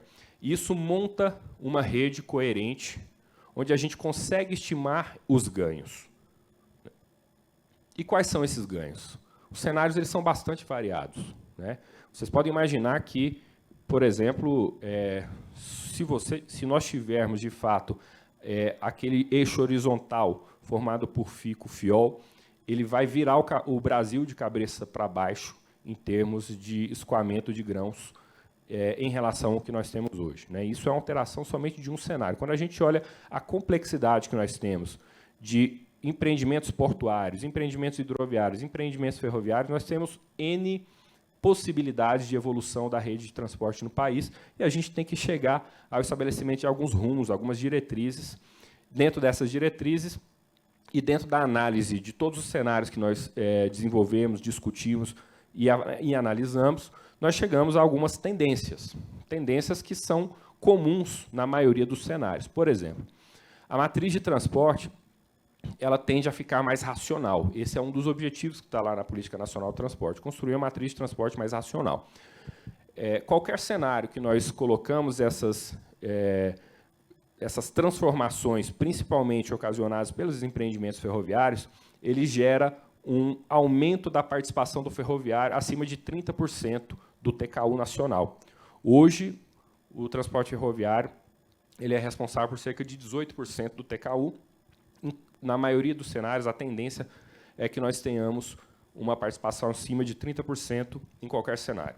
Isso também, a gente verifica que esse aumento, essa evolução, ela pode ser devida também quando a gente olha para a carga em valor. O transporte ferroviário ele tem um grande potencial para atuação, principalmente nas cargas de grande valor agregado, as cargas gerais containerizáveis, né? Inclusive, aquele eixo troncal nosso da Ferrovia Norte-Sul, né, com alguns complementos, com alguns projetos que estão em desenvolvimento, que estão em implementação, que visam fazer uma integração maior ali com a região sul e com a região sudeste, tem um potencial enorme de ser uma veia de escoamento de produtos manufaturados, de produtos de grande valor agregado, da região produtiva industrializada do país, região sul e sudeste, para a região nordeste, para a região centro-oeste. Então, tem vários caminhos que nós colocamos como tendência, que nós identificamos como tendência, que também apontam que os modos de grande capacidade, a ferrovia, a hidrovia e a cabotagem, tendem a gerar um impacto de VKU, de valor quilômetro útil, acima de 30% da participação para o cenário de 2035. Alguém tinha perguntado no painel anterior qual é o impacto na redução das emissões.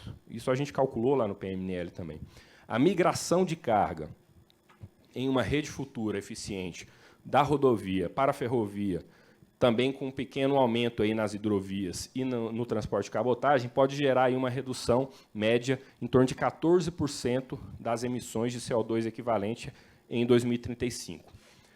Nós também temos um impacto na acessibilidade, né, em relação ao transporte de pessoas, mais causado aí pelo transporte aéreo, pela implementação de aeroportos regionais. A eficiência também, que é a própria redução do custo. Temos cenários que variam com redução do custo médio de 17% a 39% do custo médio do transporte intermunicipal de cargas. Segurança também aumenta, porque retirando carga das rodovias, a probabilidade de acidentes se reduz, né? Então, a carga que é transportada pela ferrovia e pela cabotagem, ela aumenta a segurança rodoviária, inclusive. Isso tudo é calculado e a gente estima dentro do Plano Nacional de Logística e dos planos setoriais. E o crescimento, né? Crescimento econômico. O investimento gera o crescimento econômico, gera desenvolvimento, com um potencial de aumentar o PIB, agregar ao PIB uma evolução de 6% a 11% em relação à tendência econômica natural. E, dentre os modos de transporte, pelos nossos estudos, o que mais tende a crescer é o transporte ferroviário, que é essa linha laranja aí, né? Você tem variações de cenários, mas, na média geral, de 2017 até 2035, a expectativa é que ele crescesse 193%, e é um crescimento muito superior em TKU do que os demais modos de transporte. Apenas para falar um pouquinho também sobre a questão dos impactos, né, nós identificamos áreas onde nós temos custos no Brasil muito mais altos que as demais regiões, né? São regiões intermediárias que têm demanda por transporte. A gente destaca, tem ali a região do Matopiba, por exemplo, mas o custo de transporte nessas regiões é um custo elevado e nenhum dos empreendimentos que foi avaliado dentro do PNL, por exemplo, resolveu a questão do custo dentro dessas regiões. Ou seja, daqui se destacam necessidades que nós estamos estudando nesse momento lá no Plano Setorial de Transporte Terrestre. O Plano Setorial de Transporte Terrestre, além de testar todos os empreendimentos atuais, ele vai propor novos empreendimentos. Propor e testá-los ainda num nível mais estratégico, mas propor, por exemplo, empreendimentos ferroviários que visam resolver as situações de custos dentro dessas regiões, né? E testar, inclusive, o impacto de autorizações ferroviárias que estão sendo solicitadas dentro dessas regiões aqui. Essas autorizações, na nossa régua de classificação, que é aquela formulazinha ali em cima, aquela formulazinha ainda se quebra em N variáveis, aquele IBG, que é o Índice de Benefício Generalizado, são 12 índices ali dentro, né? Mas os empreendimentos que estão nessas zonas e que são a favor da redução de custo, eles ganham um peso estratégico. Eles visam resolver um problema estratégico que foi identificado lá no Plano Nacional de Logística. E, com isso, a gente consegue ter uma priorização de investimentos públicos mais robusta e também um impacto bem claro das ações privadas em termos de impactos sociais, econômicos e ambientais.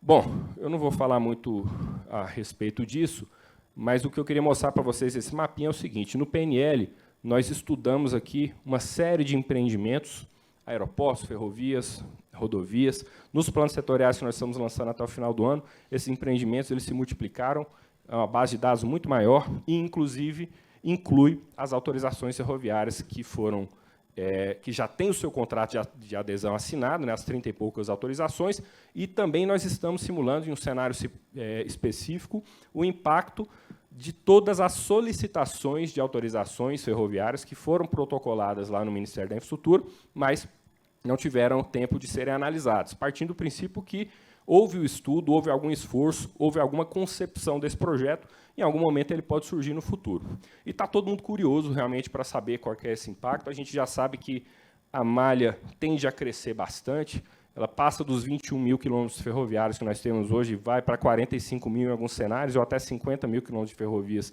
em outros cenários. E sabemos que as autorizações ferroviárias elas vão gerar um impacto transformador na rede de transporte, né? Esses mapas aqui são mapas de 2 dias atrás, até no final de semana, a nossa equipe estava rodando ele ali.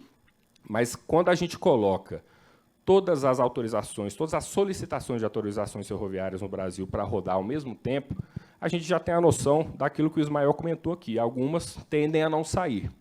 Tendem a não sair porque tem um grau de competição ali implícita nessa rede, que na hora que se coloca uma demanda única, ela vai escolher um caminho único, né?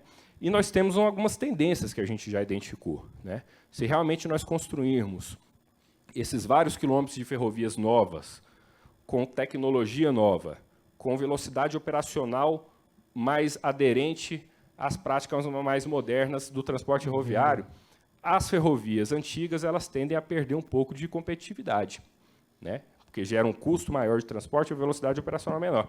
E aí acontece coisas desse tipo aqui, onde as ferrovias novas acumulam potenciais de carregamento, retirando, por exemplo, o tradicional corredor sul aqui do escoamento de grãos do Mato Grosso para o Porto de Santos, retirando das malhas conhecidas, das malhas operacionalmente atuais, passando, então, para ferrovias com velocidade operacional mais nova.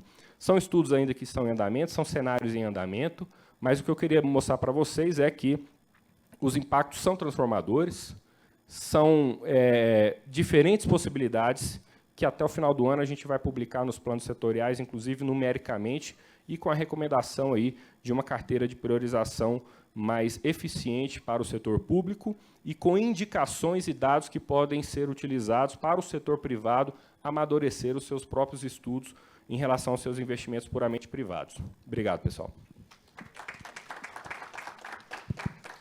Muito obrigado, Leandro. Acho que a gente ainda tem em torno de 5 minutos Creio que sim, né? Então, abrimos a possibilidade de questionamento para a plateia. Por favor. Alguém pode levar o microfone aqui na frente? Por favor, se identifique antes e, a seguir, dirija a sua pergunta. Obrigado. Meu nome é Fabrício, eu sou doutorando no curso de Energia e Sustentabilidade na UNILA, que fica em Foz do Iguaçu. Quero parabenizar os organizadores do evento, principalmente a Jussara e a Ellen, né? E todos que participaram no dia de hoje, e especialmente dessa mesa, que me deixou aqui com 12 perguntas para fazer, mas para não monopolizar o tempo, farei somente uma, direcionada aqui para o senhor José Roberto. Me deixou muito feliz a parte da apresentação, onde aparece ali a iniciativa junto com a Furukawa, e eu queria fazer uma provocação. Já que vai lançar fibra ótica, por que não lançar dutos de gás natural, mesmo que de menor capacidade? Isso já pode estar no escopo, e esses dutos de gás natural eles podem viabilizar negócios durante todo o trajeto da ferrovia, voltados, por exemplo, ao biometano, que é inviável na maior parte dos casos, exatamente porque não se tem como transportar dos pequenos proprietários, das pequenas propriedades rurais.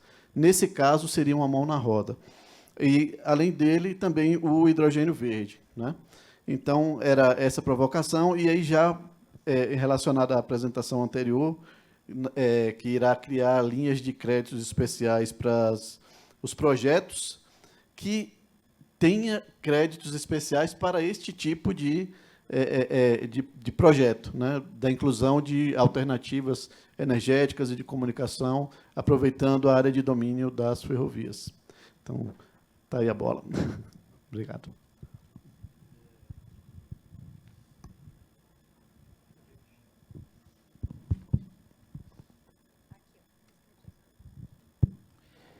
Olha só, nós temos uma equipe trabalhando só a parte de energia e gás. Isso aí é fato. A nossa faixa de domínio ela não vai ficar com 14,9 metros. Ela tem 60 metros. É uma coisa diferente. Os parceiros da área de gás estão estudando os investimentos ao longo. Você sabe que Brasília hoje não tem gás. Nós estamos chegando ao Distrito Federal. Nós temos tido conversa com o secretário da Fazenda do governo do DF, com o próprio governador, e o objetivo dos nossos parceiros é que esse estudo se transforme em realidade. Tá? Então, tudo isso. Tem o projeto do Ministério de Minas e Energia, que é a interiorização das pequenas unidades de geração de energia, até 200 megas. Então, dentro dessa linha, também está sendo discutido isso. Com o Ministério das Comunicações, lá com a Natália Lobo, que é a secretária nacional, está sendo discutido o sistema dutoviário. É justamente isso. Nós estamos fazendo, na realidade, um trabalho de cenário. Não vou dizer que nós estamos com o princípio da polis. Não queremos criar cidades, mas nós queremos interiorizar, levando facilidades que possam fazer com que aumente a atratividade dessas regiões para a implantação de futuras indústrias, como você falou, até na questão em agregar benefício ao agro e a outras unidades produtivas. O nosso aço, o minério de ferro que vai, né, a commodity minério de ferro pode começar a ser transformada em aço e por aí vai. Eu acho que é isso, o princípio da transformação. E essa transformação passa por esse belo tema que a Jussara escolheu, na realidade, que é a questão do Pacto Nacional, mas falando de eficiência logística. É isso. Não tem como pensar diferente. Você está correto, nós estamos nessa linha. Ok? Por favor, tem lá em cima, tem aqui, ó.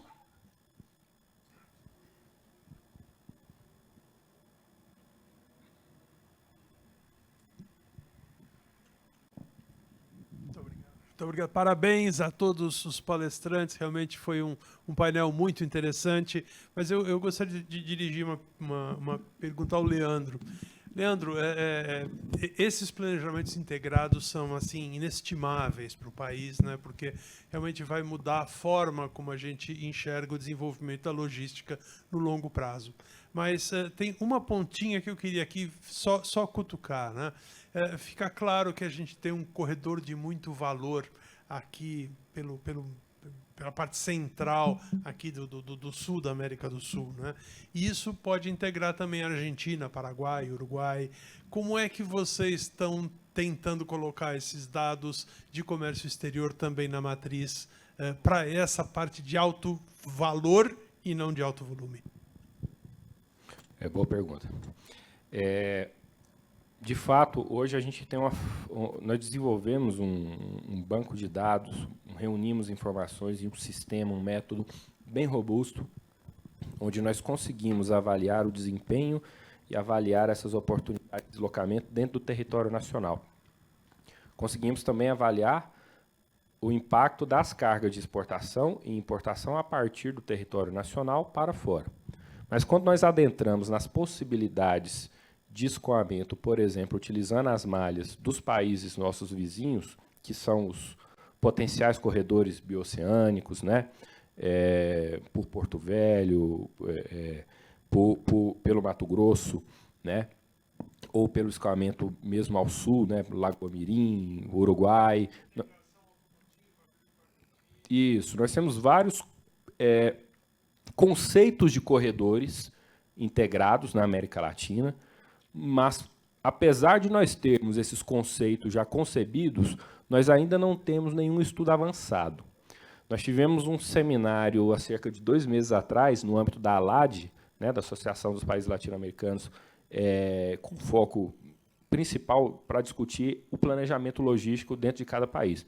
E nós verificamos, todos os países da América do Sul, principalmente, eles concordam que nós precisamos realizar esse estudo, de fato, para saber o que é fato e o que é fake, né? O que é ficção, o que é uma concepção, um desenho que foi realizado, mas não tem muita probabilidade e viabilidade técnica e econômica para ocorrer de fato, né? A gente sabe, por exemplo, muita gente discute escoar grãos pelos portos do Chile, da produção do Mato Grosso, pelos portos do Chile, é uma boa opção. Mas nós temos uma cordilheira no meio, né, que a gente não pode simplesmente fazer uma conta de traçar um custo por quilômetro em linha reta, que talvez essa conta não feche, né? E aí nós temos um impacto da realidade da infraestrutura totalmente diferente nesses países vizinhos nossos. Alguns estão bem avançados, em termos de planejamento, inclusive, mas outros estão bem empacados. Outros estão discutindo qual é o tamanho do estacionamento que tem que ser construído em determinado porto, que é o maior porto do país, né? Mas não tem uma visão de rede integrada, não tem, não tem nem os dados suficientes para a gente fazer um tipo de simulação nesse sentido. Então, o que a gente resolveu? Resolvemos tomar uma certa frentia. Estamos em conversa, inclusive, de conseguir um recurso internacional para o Brasil fazer uma simulação e fazer um plano latino-americano de logística e transporte, sem nenhuma visão de direcionar A ou B, ou corredor A ou B, mas principalmente para entender quais são os potenciais desses corredores bioceânicos, desses corredores de escoamento entre países. Nós pegamos uma experiência aí, temos uma empresa parceira que está nos ajudando a conceber esse projeto, que fez esse mesmo estudo entre os países africanos e está nos ajudando a montar uma base e realizar esse estudo. Então, eu vou dar essa resposta para vocês quando a gente tiver realmente estudado. Hoje eu não consigo separar o que é um projeto de concepção, o que é um desejo de alguém, do que é fato realmente, se é melhor ou se é pior para a nossa produção, por exemplo. Porque nós também temos ótimos projetos aqui dentro do próprio Brasil, só que tudo depende do cenário de oferta, né? Hoje, como nós não temos, hoje, atualmente, em 2022, nós não temos ferrovias com uma boa eficiência operacional, com a redução de custos aí, que a gente consiga dar um escoamento favorável para a produção, por exemplo, de soja lá do Mato Grosso. Talvez, nesse cenário, o escoamento pelos portos do Chile pode ser uma boa opção. Mas quando a gente tiver um FICO integrado com a Ferrovia Norte-Sul, quando a gente tiver talvez uma extensão da Malha Norte, né? Quando a gente tiver Ferrovias do Paraná, enfim, quando a gente tiver algumas outras opções que complementam a nossa rede, talvez essa realidade não seja tão plausível, tão tangível como se pensa, se concebe atualmente. Ok. Mais uma, por favor, se identifique e dirija a sua pergunta. Boa noite a todos. Parabéns, viu, pelas excelentes palestras. Muito bom o evento como um todo também. Meu nome é João Delibaldo, sou superintendente corporate da Caixa Econômica. E era um ponto mesmo da palestra do Ismael que ficou muito boa, a questão que ele comentou até do financiamento de projetos, né? Que eles estão conversando com o BNDES. Então, pode contar com a Caixa também, né? A gente financia projetos desde a sua concepção, projetos maiores, menores, né? A gente tem a nossa superintendência que faz essa ponta comercial, tem o setor da Caixa, que também faz estruturação, a gente entra consorciado com o BNDES, é mesmo colocar à disposição também o balanço da Caixa para incentivar, fomentar ainda mais esse setor tão importante.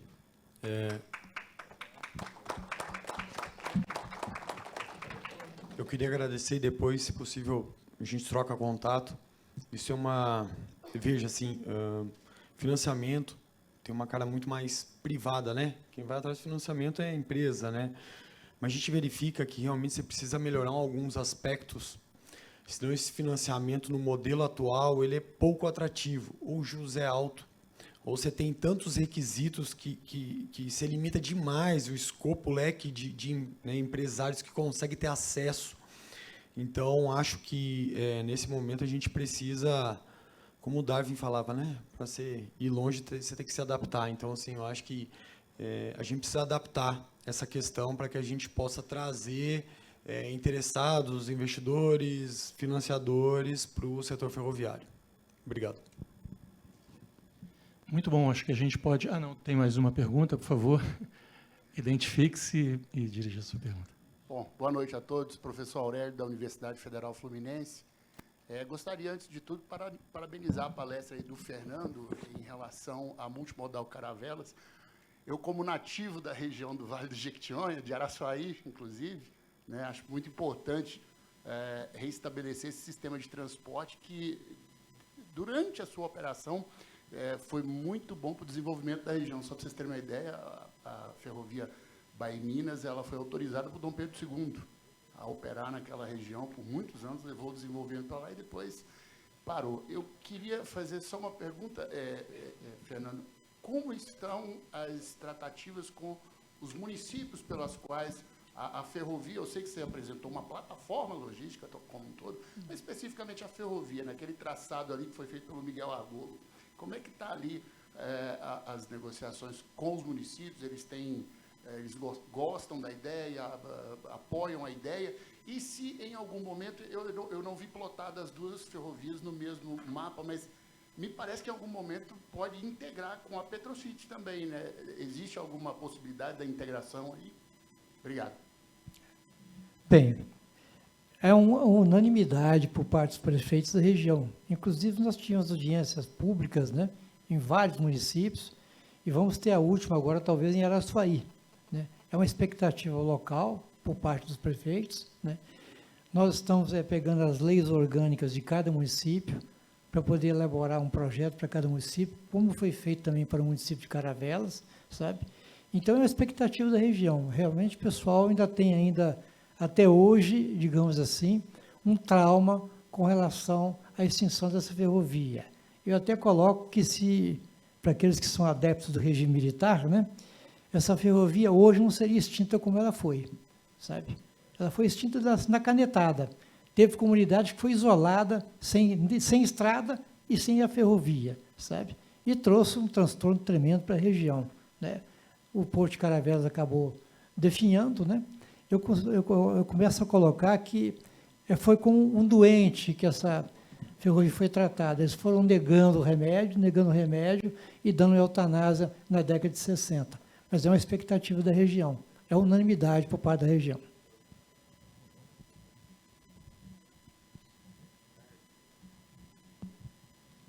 Eu tenho uma pergunta para o Ismael, por favor.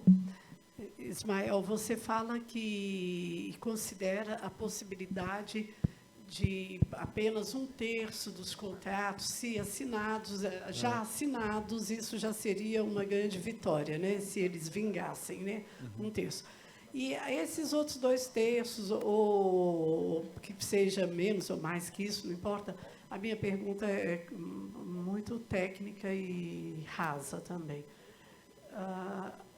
existe a possibilidade, tem penalidade caso não se cumpra o que esses contratos prevêem? Bom, vamos lá. Essa pergunta é muito boa e foi feita algo parecido com essa pergunta várias vezes durante a audiência pública da formatação da lei e da regulamentação, né, da 5987. Vamos lá. É uma estimativa, tá? Não quer dizer que, parece que eu sou pessimista, só 1/3, né? Pode ser que vingue mais, a gente não sabe. Na verdade, esse é o grande lance, a gente não sabe o que vai vingar, né? Muito difícil vingar quase todos, alguma coisa assim, né? Você tem toda a ordem de pedido e exatamente pelo fato de você não ter uma penalidade. A lei traz expressamente, né? Olha, não há nenhum tipo de penalidade se o contrato não vingar. E isso tem que ser entendido como uma forma positiva, porque, como eu falei hoje, uma ferrovia Greenfield, assim, um número gerencial, né, 12 milhões o quilômetro. Aí varia um pouco, né, enfim, relevo. Mas já é um empreendimento caro, extremamente caro, né?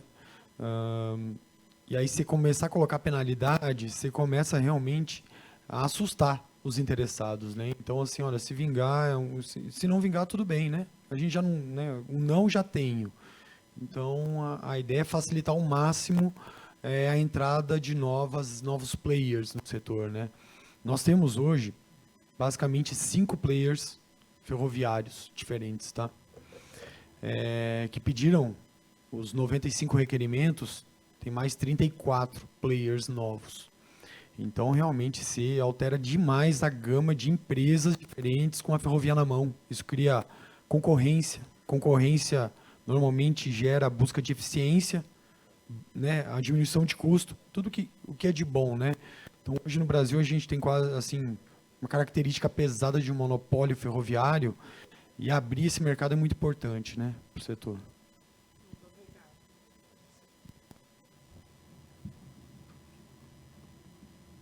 Muito bom. Eu acho que a gente pode concluir agora.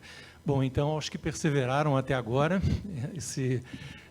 até essa hora, né? Acredito que puderam desfrutar de um painel muito rico, o futuro do sistema ferroviário. Então, eu encerro e agradeço a mesa, bom, inicialmente ao Vicente Abate, que nos deixou um pouco mais cedo em função de um voo que ele tinha, né? Agradeço também ao Edeon, que nos acompanha virtualmente, ao Fernando Cabral, aqui presente, ao Ismael, ao José Roberto, ao Leandro, a todos os presentes e também aqueles que nos acompanharam pelas mídias sociais. Então, é isso. Muito obrigado. Devolvo a palavra ao moderador. Obrigado. Os agradecimentos já foram muito bem colocados a todos. Nós queremos agradecer o prestigioso apoio dos nossos patrocinadores, que nos asseguraram a realização do painel 2022. Itaipu Binacional, Petrobras, Scania Latinoamérica, Aliança Navegação, Grupo Maersk, Bamin, Eletrobras, JBS, Sebrae, Vibra Energia, Banco do Brasil, Caixa Econômica Federal, ABTP, Agreco, Bracel, CBC, Engeprom, GPM, Grão-Pará Maranhão, March, Praticagem do Brasil e Wilson Sons. E também aqueles que apoiaram e colaboraram na construção do painel. ABAC, Abifer, ANTT, ATP e Câmara Log. Retornamos amanhã, às 13 horas, se Deus quiser. Tenham todos uma boa noite.